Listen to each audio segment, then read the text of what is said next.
ఆంధ్రప్రదేశ్లో గతంలో కొత్త రేషన్ కార్డుల కోసం పిల్లల పేర్లు చేర్చడం కోసం కార్యాలయాల చుట్టూ తిరగాల్సి వచ్చేది. ఇకపై ఆ అవసరం ఎంత మాత్రం లేదు. ఈ ఇబ్బందులను తొలగించడానికి ప్రభుత్వం సచివాలయాల్లో కొత్త వ్యవస్థను తీసుకొచ్చింది.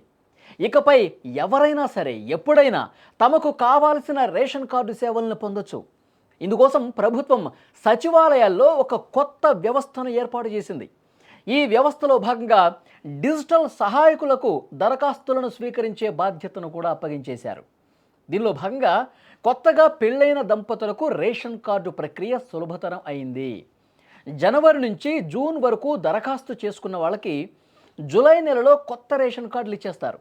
అదేవిధంగా జూలై నుంచి డిసెంబర్ వరకు దరఖాస్తు చేసుకున్న వాళ్ళకు కూడా వచ్చే ఏడాది జనవరిలో కొత్త కార్డులు అందించేస్తారు.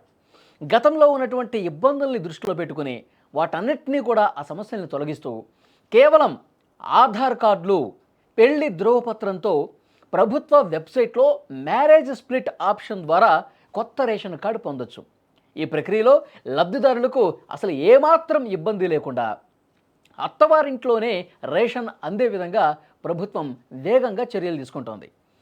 గతంలో అయితే కొత్తగా పెళ్ళైన దంపతులు రేషన్ కార్డు పొందాలంటే చాలా ఇబ్బంది పడ్డ పరిస్థితుంది.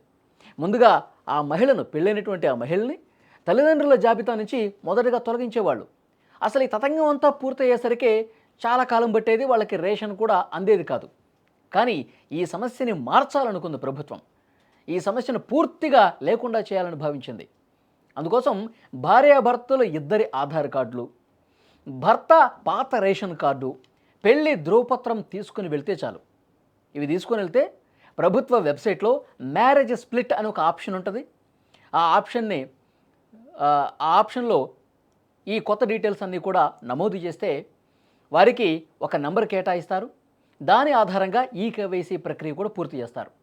ఆ తర్వాత విఆర్ఓ తహసీల్దార్ పరిశీలనకు పంపుతారు.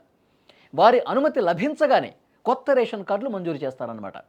ఈలోగా వారికి అత్తవారింట్లోనే రేషన్ వస్తుంది. రేషన్ కార్డులో పిల్లల పేర్లు చేర్చడానికి కూడా, చిరునామాలు మార్చడానికి కూడా కొత్త నిబంధనలు వచ్చాయి. పిల్లల ఆధార్ కార్డులు, బర్త్ సర్టిఫికేట్సు, అలాగే తల్లిదండ్రుల రేషన్ కార్డు తప్పనిసరిగా ఉండాలి. ఈ వివరాలను నమోదు చేశాక విఆర్ఓ తహసీల్దార్ పరిశీలించి అనుమతిస్తారు. అప్పుడు పిల్లల పేర్లు కార్డులో వచ్చి చేరతాయి. ఇతర వివరాల కోసం గ్రామ వార్డు సచివాలయాల్ని ఒకసారి సంప్రదించండి చెప్పి అధికారులు చెప్తా ఉన్నారు. కార్డుల్లో అడ్రస్ మార్చుకోవడానికి కూడా దరఖాస్తు చేసుకోవచ్చు. కాబట్టి ఈ కొత్తగా వచ్చినటువంటి ఈ చర్యల ద్వారా వేగంగా రోజుల వ్యవధిలోనే రేషన్ కార్డులు అనేవి కూడా కొత్తవి రేషన్ కార్డులు వస్తాయి. కొత్తగా పెళ్ళిన వాళ్ళకి ముఖ్యంగా వెంటనే రేషన్ కార్డు పొందడానికి ఒక మంచి సౌకర్యం ఏర్పడిన పరుస్తుంది.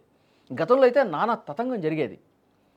మొత్తం పెళ్ళైన తర్వాత ఎవరైతే పెళ్లి చేసుకున్నారో వాళ్ళు ఆ పాత రేషన్ కార్డులోంచి తొలగించిన తర్వాత రండమ్మా, అది మొత్తం తొలగించిన తర్వాత మీకు ఒక SMS వస్తుంది.